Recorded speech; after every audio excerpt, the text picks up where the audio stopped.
Hello student. अपना NMR spectroscopy का last part है कपलिंग कांस्टेंट, जिसको अपन कहते हैं युग्मनांक। सामान्यतः किसी बहुक या मल्टीपल में के निकटवर्ती अपघटकों के मध्य दूरी बराबर होती है। इस दूरी के नियत मान को युग्मनांक कहते हैं, यानी कपलिंग कांस्टेंट। यानी कि जो मल्टीप्लेट होता है उनमें जो पीक होते हैं, उन दो पीक के बीच की जो दूरी होती है, एक टाइप के पीक यानी डबलेट हो चाहे ट्रिपलेट हो चाहे सिंगलेट होंगे या क्वार्टेट हो, उनके बीच की दूरी फिक्स रहती है। इसको हम थोड़ा एग्जांपल से भी समझेंगे और इससे क्या यूज है इसका हमारे स्पेक्ट्रोस्कोपी में, उसका भी हमें पता लगेगा। इसको अक्षर जे यानी जे सिंबल द्वारा हम इसको रिप्रेजेंट करते प्रदर्शित किया जाता है। दो अपघटों के मध्य दूरी अर्थात युग्मनांक को हर्ट्ज अथवा सीपीएस साइकिल्स पर सेकंड में मापा जाता है। जे का मान बाह्य चुंबकीय क्षेत्र की तीव्रता पर निर्भर नहीं करता। यह सबसे महत्वपूर्ण चीज़ है, यानी कि जो जे का मान है, जिस तरह से डेल्टा का मान बाह्य चुंबकीय क्षेत्र की तीव्रता पर भी निर्भर नहीं करता है, वो जो डिस्टेंस वो सेम आती है, तो जे का मान भी बाह्य चुंबकीय क्षेत्र की तीव्रता पर निर्भर नहीं करता। यह चक्रण युग्मन की प्रभाविता के समानुपाती होता है, अर्थात ये युग्मित होने वाले प्रोटॉनों के मध्य संरचना संबंधों द्वारा प्रभावित होता है। कपलिंग कांस्टेंट या युग्मनांक के मान के द्वारा दो एकक और एक दिक् में अंतर किया जा सकता है। इसी प्रकार एक चतुष्क और दो द्विक में अंतर किया जा सकता है। इसके लिए दो भिन्न भिन्न रेडियो आवृत्ति पर एनएमआर स्पेक्ट्रम लिया जाता है। यदि संकेत के अपघटों के मध्य हर्ट्ज में या सीपीएस में अर्थात जे के मान में कोई परिवर्तन नहीं आता है तो संकेत द्विक होता है, परंतु रेडियो आवृत्ति बढ़ाने पर संकेतों के मध्य अंतर बढ़ता है तो यह एक द्विक नहीं बल्कि दो एकक होंगे। सामान्यतः जे का मान 0 से 20 सीपीएस या हर्ट्ज की पर होता है। इसी प्रकार एक चतुष्क और दो द्विक के अंतर करने में भी समझाया जा सकता है। शायद आप इसका मतलब समझ गए होंगे, यानी कि जो हमें पीक मिलते हैं वो पीक के बीच की जो दूरी है, दो अलग अलग पीक के बीच की दूरी अगर आपने अलग अलग रेडियो फ्रिक्वेंसी ली है तो वो दूरी बदलती है, लेकिन पर्टिकुलर पीक में जो मल्टीप्लेट है उनके बीच के उनके जो पीक हैं उनके बीच की दूरी फ्रिक्वेंसी बदलने पर नहीं बदलते, और इसी के द्वारा हम दो एकक या एक द्विक में, दो द्विक और एक क्वार्टेट में हम डिफ्रेंशिएट कर सकते हैं। अब हम उसको कुछ उदाहरण से समझते हैं जिससे आपको आराम से समझ में आ जाएगा। सामान्य उदाहरण के लिए माना कि एक यौगिक जिसमें हम लिख रहे हैं कि CH2 जिसको अपन ने A लिखा हुआ ऊपर, और एक प्रोटॉन को हमने B से दर्शाया है। इसके एनएमआर स्पेक्ट्रम में दो संकेत संभावित हैं। समतुल्य प्रोटॉन E के प्रभाव के कारण प्रोटॉन B का संकेत एक त्रिक के रूप में दिखेगा। जैसा आप जानते हैं निकटवर्ती प्रोटॉन प्लस n+1 जिसको अपन ने कहा था, जिसको हमने स्पिन स्प्लिटिंग में भी पढ़ा था। इस संकेत के किन्हीं दो निकटवर्ती अपघटों के मध्य दूरी का मान समान होगा। चक्रण युग्मन के कारण प्राप्त इस चित्र को यहाँ दर्शाया गया जैसे दिखाई रखा है। जो हमने ऊपर लिखा है कि A प्रोटॉन है, B प्रोटॉन है, तो जो A प्रोटॉन का ट्रिपलेट मिला है, दो उसके निकटवर्ती कितने हैं, दो प्रोटॉन है, तो n+1 2+1 ये ट्रिपलेट मिला है। ये ट्रिपलेट आपको दिख ही रहा है, त्रिक जिसको अपन कह रहे हैं। और इन दो जो पीक है इनके बीच की दूरी, ट्रिपलेट के जो पीक हैं उनके बीच की दूरी को हम क्या कह रहे हैं, जे। इस डायग्राम से आपको अच्छी तरह से समझ में आ ही रहा है। इसी प्रकार हम दूसरा प्रोटॉन है वो कौन सा है, बी, जिसको हमने दर्शाया था। बी के पास में कितना नंबर ऑफ प्रोटॉन है, कितना है, एक। क्या मिलेगा आपको, डबलेट। इसी प्रकार माना कि एक यौगिक CH2B, इसके स्पेक्ट्रम में समतुल्य प्रोटॉन A और B के कारण दो संकेत संभावित है। B और समतुल्य प्रोटॉन A के मध्य चक्रण युग्मन के कारण प्रोटॉन B का संकेत चतुष्क 1:3:3:1 के रूप में दिखेगा। इसके भी किन्हीं दो निकटवर्ती अपघटों के मध्य दूरी हर्ट्ज समान होती है। अतः हमने क्वार्टेट नीचे देखा है, उसमें भी हमने जे का मान दर्शाया है और इनकी मल्टीप्लेट बनाया है हमने। अतः युग्मनांक जे के निश्चित मान से हम ये कह सकते हैं कि एनएमआर संकेतों में प्राप्त बहु सममित प्रकृति के होते हैं। इसी प्रकार के कुछ अन्य उदाहरण भी और नीचे दिए हैं। सममित यानी सिमेट्रिक होते हैं। एनएमआर के जो मल्टीप्लेट्स होते हैं वो क्या है, इन जे के मान के आधार पर हम क्या, जे का मान दोनों दो के पीक के बीच में सेम है तो हम क्या कह सकते हैं कि सिमेट्रिक मल्टीप्लेट होते हैं। और कुछ एग्जाम्पल जिसको समझने का प्रयास करते हैं। 112 ट्राईक्लोरोएथेन का एनएमआर स्पेक्ट्रम दिया गया नीचे। इसमें दो संकेत प्राप्त होते हैं। प्रोटॉन का संकेत CH-Cl2 प्रोटॉन के कारण द्विक में विभाजित होता है, जबकि बी प्रोटॉन का संकेत बी प्रोटॉन के चक्रण के कारण त्रिक में विभाजित होता है। द्विक और त्रिक के अपघटकों के मध्य दूरी बराबर होती है, जिसको युग्मन जैसे हमने डायग्राम बना रखा है किसका, 112 ट्राईक्लोरोएथेन का एक एनएमआर स्पेक्ट्रा लिया है हमने। इधर ये राइट हैंड साइड पर TMS का सिग्नल है जिसको अपन 0 पे आता है। फिर दो है ना, CH और CH2 जिसको हमने A और B से दर्शाया है। तो A वही निकटवर्ती के कारण ये हमने इसका स्ट्रक्चर भी बना रखा है। A इसके निकटवर्ती कितना प्रोटॉन है, एक A है तो कितना मिलेंगे, डबलेट। ये डबलेट इधर हमने उच्च क्षेत्र की ओर बता रखा है। और B का क्या मिलेगा, इसमें दो प्रोटॉन है तो ट्रिपलेट। ये हमने इस ओर बता रखा है last line left hand side पे, टुवर्ड्स लोअर फील्ड, ये टुवर्ड्स अपर फील्ड। तो एक में त्रिक है, एक में द्विक है, एक में 1:1 है, एक में 1:2:1 है। लेकिन इन डबलेट और ट्रिपलेट में जो कपलिंग कांस्टेंट का मान है, इन दोनों के बीच का जो अंतर का मान है वो सेम रहता है। और इसी से हम डबलेट, ट्रिपलेट, क्वार्टेट को या दो सिंगलेट को डिफ्रेंशिएट करते हैं। इसी से एक एग्जाम्पल और दिया हुआ है। आइसोप्रोपिल साइनेट के एनएमआर स्पेक्ट्रम में एक द्विक 6 प्रोटॉन और एक सप्तक 1 प्रोटॉन प्राप्त होता है। इनमें प्रत्येक बहुलक में J का मान 6.7 CPS होता है साइकिल पर सेकंड। किसी यौगिक में एक प्रकार के प्रोटॉन के प्रभाव द्वारा दूसरे प्रकार के प्रोटॉन का संकेत का विभक्त होता है, अतः इसके विपरीत दूसरे प्रकार के प्रोटॉन के कारण पहले प्रोटॉन के संकेत में विभक्त होता है। जो प्राप्त दोनों बहुलकों के J का मान समान होता है, परंतु यदि एक संकेत दो भिन्न भिन्न प्रकार के समतुल्य प्रोटॉनों के, जैसा कि जिनका केमिकल शिफ्ट का मान अलग हो, कई प्रभाव के कारण विभक्त होता है, तो इस संकेत के बहुक के प्राप्त अपघटकों के मध्य दूरी समान नहीं होगी। इसको प्रोपिल आयोडाइड के उदाहरण द्वारा समझा जा सकता है। CH3 CH2 CH2I के 3 संकेत प्राप्त होते हैं। प्रोटॉन B के संकेत को A और C से प्रभावित करते हैं, अतः प्रोटॉन B का संकेत एक षष्ठक होगा, परंतु युग्मनांक का मान J का मान JAB 6.8 CPS और JBC 7.3 CPS होते हैं। अर्थात J का मान समान नहीं होना यह दर्शाता है कि यह षष्ठक सममित नहीं है, परंतु JAB और JBC के मान एक दूसरे के बहुत नज़दीक है, तो यह सममित षष्ठक जैसा दिखाई देता है। शायद इस एग्जाम्पल से आप समझ गए होंगे कि कोई भी प्रोटॉन है, अगर दो उसके निकटवर्ती प्रोटॉन अलग अलग एनवायरनमेंट में हैं, उस कंडीशन में J का मान उन दोनों की वजह से अलग अलग होगा। 6.8, जैसे इसमें हमने देखा A और B प्रोटॉन है तो उसमें कितना था अंतर, 6.8 CPS, और B और C में कितना था, 7.3 CPS।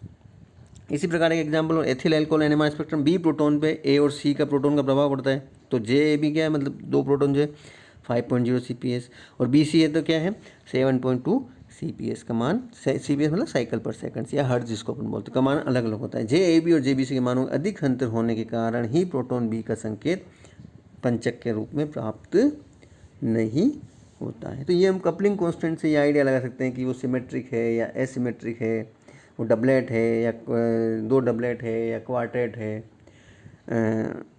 दो सिंगलेट है या डबलेट है। इस तरह को हम डिफ्रेंशिएट करने में हमारा कपलिंग कांस्टेंट हेल्पफुल होता है। अब हम बात करते हैं कि कुछ एग्जाम्पल लेके एनएमआर स्पेक्ट्रम को समझने का प्रयास करते हैं। हमने एनएमआर स्पेक्ट्रम भी ड्रॉ कर रखा है, 3 एग्जाम्पल हमने लिए हैं, तो उनसे कुछ आइडिया लगाते हैं कि कैसे एनएमआर स्पेक्ट्रम का हम इंटरप्रिटेशन करते हैं। बहुत ही बेसिक लेवल का है। सबसे पहले हम लेते हैं सामान्य कार्बनिक अणु के एनएमआर स्पेक्ट्रम 112 ट्राईब्रोमो एथेन।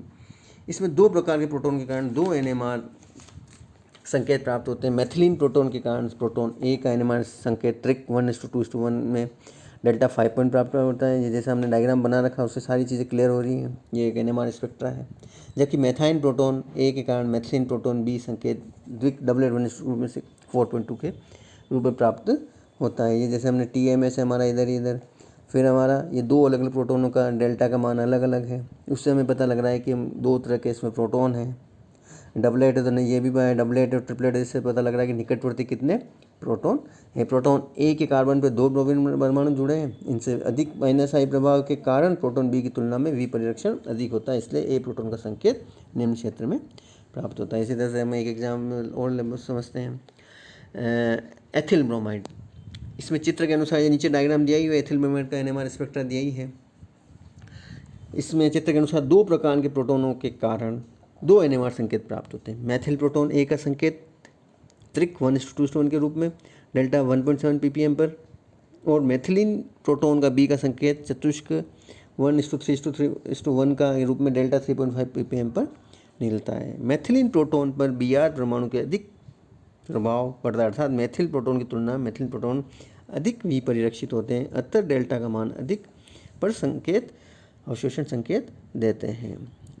ये आपको एग्जाम्पल समझ में आ रहा है। Clear cut CH3 CH2 Br है और इसका हमने एनएमआर स्पेक्ट्रम लिया है। इसी तरह से एक एग्जाम्पल और लेते हैं एसिटल्डिहाइड का। इसमें भी 2 प्रकार के प्रोटॉन उपस्थित हैं। एल्डिहाइड प्रोटॉन को बी संकेत चतुष्क 1:3:1 के रूप में डेल्टा 9.9 ppm हाईली डिशिल्डेड प्राप्त होता है, और दूसरा CH3 है ही, CH3CHO में 1 है तो डबलेट आपको मिलेगा, जबकि मैथिल समूह के प्रोटॉन के संकेत द्विक के रूप में विभाजित होकर संकेत देता है। इन दोनों प्रकार के प्रोटॉन के संकेतों की तीव्रता अनुपात 1:1 होता है। तो हमने 3 एग्जाम्पल लिए जिसकी सहायता से हम ये एनएमआर स्पेक्ट्रम को कैसे इंटरप्रेट करते हैं, एक बेसिक बहुत ही फंडामेंटल एक आइडिया मिलता है हमें कि किस तरह से एनएमआर स्पेक्ट्रम का इंटरप्रिटेशन करते हैं कैसे, और इसी से हम किसी और को कंपेयर करके आइडेंटिफाई कंपाउंड को आइडेंटिफाई करने का प्रयास करते हैं। अब एनएमआर स्पेक्ट्रोस्कोपी क्या एप्लीकेशंस है, हम किस तरह से इसका उपयोग करते हैं, इसके बारे में मोटी मोटी बेसिक जानकारी हम समझने का प्रयास करते हैं। अज्ञात यौगिकों की संरचना ज्ञात करने में किसी अज्ञात यौगिक की संरचना को उसके एनएमआर स्पेक्ट्रम द्वारा निम्नलिखित बिंदुओं के अंतर्गत अध्ययन किया जा सकता है। प्रस्तावित संरचना के समतुल्य प्रोटॉनों के समूह की संख्या ज्ञात करना तथा प्राप्त स्पेक्ट्रम से इसकी तुलना करना। समतुल्य प्रोटॉनों के समूह की संख्या एनएमआर संकेतों के बराबर होती है। प्राप्त एनएमआर संकेतों की रासायनिक स्थिति का मान ज्ञात करना जो सारणी के अनुसार होना चाहिए। एनएमआर संकेतों का क्षेत्रफल ज्ञात कर प्रोटॉनों की संख्या ज्ञात करते हैं और संकेतों की बहुलता ज्ञात करते हैं। जो हमने शुरू में चारों पॉइंट को डिस्कस करना स्टार्ट किया, वही चारों चीज़ हम सबसे पहले इनकी इंटरप्रेट करते हैं। एक उदाहरण बिंदुओं को C3H3Cl5 यौगिक के उदाहरण द्वारा समझाया जा सकता है। इस यौगिक के आंकड़े निम्न इस प्रकार हैं। एक हमें ट्रिपलेट मिलता है जिसमें टो का मान 5.48 लिया। एक डबलेट मिलता है तो हमें टो का मान 3.93 दिया। तो C3H3Cl5 के एनएमआर इलेक्ट्रोस्टैटिक है, एक CH है, एक CH2 समूह है, यानी कि एक मैथिलीन है, एक मेथाइन समूह है, तथा इन प्रोटॉनों के चक्रणों का युग्मन होकर द्विक एनएमआर संकेत प्राप्त होते हैं।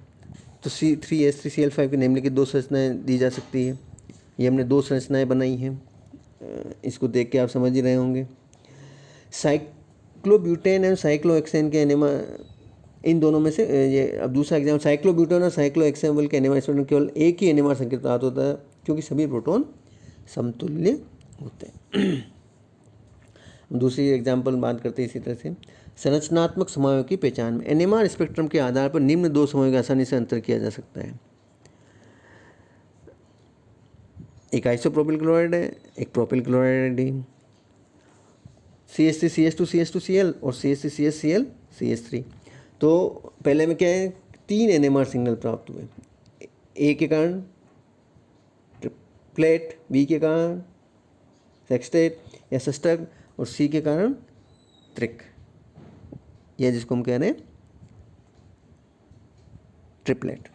3 एनएमआर, जबकि आइसोप्रोपिल में 2 एनएमआर संकेत प्राप्त हुए, एक द्विक और एक सेप्टेट, निम्न क्षेत्र में एक हायर फील्ड में। तो इन दोनों कंपाउंड को बहुत ही आसानी से इसके द्वारा से डिफ्रेंशिएट करें। इसी प्रकार 2 निम्न समायोजकों को भी हम एनएमआर स्पेक्ट्रम द्वारा विभाजित कर सकते हैं, आइसोप्रोपिल एल्कोहल और प्रोपिल एल्कोहल। प्रोपेनॉल में क्या है, 4 एनएमआर संकेत प्राप्त हुए, एक एकक, बी त्रिक, षष्टक और त्रिक। 4 प्रोटॉन ए, बी, सी और डी, इनमें 4 तरह के आपको सिग्नल। जबकि 2 प्रोपेनॉल या जिसको अपन आइसोप्रोपिल एल्कोहल कह रहे हैं, उसमें 3 एनएमआर सिग्नल है। ए का डबलेट है, बी का सेप्टेट है और सी का सिंगलेट है। इसी तरह से हम इसकी सहायता से अंतर आणविक और अंतर आणविक संरचना को पहचान भी कर सकते हैं। इसी तरह से एरोमेटिकता की पहचान कर सकते हैं। हक्कल के 4n+2 इलेक्ट्रॉन का नियम पालन करने वाले यौगिक जैसे बेंजीन या बहुनाभिकी जैसे नेफ्थलीन, एंथ्रेसीन, या विषम चक्र यौगिक जिसमें पिरोल, थायोफिन, पिरिडीन, क्विनोल के वलय में इलेक्ट्रॉनों के परिसंचरण के कारण एरोमेटिक प्रोटॉन भी परिरक्षित हो जाता है और बहुत ही निम्न क्षेत्र में अवशोषण संकेत देता है। ये बहुत NMR स्पेक्ट्रा एरोमेटिक यौगिक पहचान करने में बहुत ही हेल्पफुल है। अगर हाईली डिशिल्डेड प्रोटॉन है दैट मीन्स एरोमेटिक है, अगर नहीं है तो इसका मतलब एरोमेटिक नहीं है। इसी तरह से हम इसकी सहायता से समपक्ष और विपक्ष समायों में भी अंतर ज्ञात कर सकते हैं। जैसे हम एग्जाम्पल ले रहे हैं, समपक्ष विपक्ष समायों में प्रोटॉन के रासायनिक सतही युग्मनांक स्थिरांक के मान अलग होते हैं। जैसे हम 2 लिए, एक समपक्ष लिया एक विपक्ष लिया। समपक्ष में J का मान 7 to 12 CPS है हर जिसको पंजे, और विपक्ष में 13 से 18 है। इसी तरह से हम स्वरूपों की पहचान में, कॉन्फॉर्मेंस की पहचान में किसी यौगिक को विभिन्न स्वरूपों में अक्षीय और निरक्षीय या तलीय जिसको अपन कहते हैं स्थिति पर उपस्थित प्रोटॉन तथा समूह से जुड़े प्रोटॉन की युग्मन स्थिरांक का मान अलग होता है। इस आधार पर विभेद किया जा सकता है। इसी तरह से कीटो इनोल चलायता का अध्ययन में भी एसिटिल एसीटोन के निम्न प्रकार इनोल के साथ साम्यावस्था में रहता है। NMR स्पेक्ट्रम में विभिन्न संकेत देता है। ये कीटो फॉर्म में, एक इनोल फॉर्म में। कीटो फॉर्म में 2 तरह के प्रोटॉन A और B जिसका मान 2.14 है और 3.65 है, जबकि इनोल फॉर्म में 4 तरह के प्रोटॉन के सिग्नल मिल रहे हैं, A, B, C और D। सभी के मान अलग अलग है इनोल फॉर्म में ड्यू टू हाइड्रोजन बॉन्डिंग। कीटो रूप के 3.65 पर डेल्टा पर 2 प्रोटॉन का एक एक संकेत प्राप्त होता है, जबकि इनोल रूप में सभी प्रोटॉन एक एक संकेत ही देते हैं। इनोल रूप और कीटो रूप के प्रोटॉन में मात्रात्मक 8:2 अथवा 4:1 आता है। इसलिए एरोमेटिक एसिटिल एसीटोन के साम्य मिश्रण में 80% इनोल रूप में, 20% कीटो रूप में होते हैं।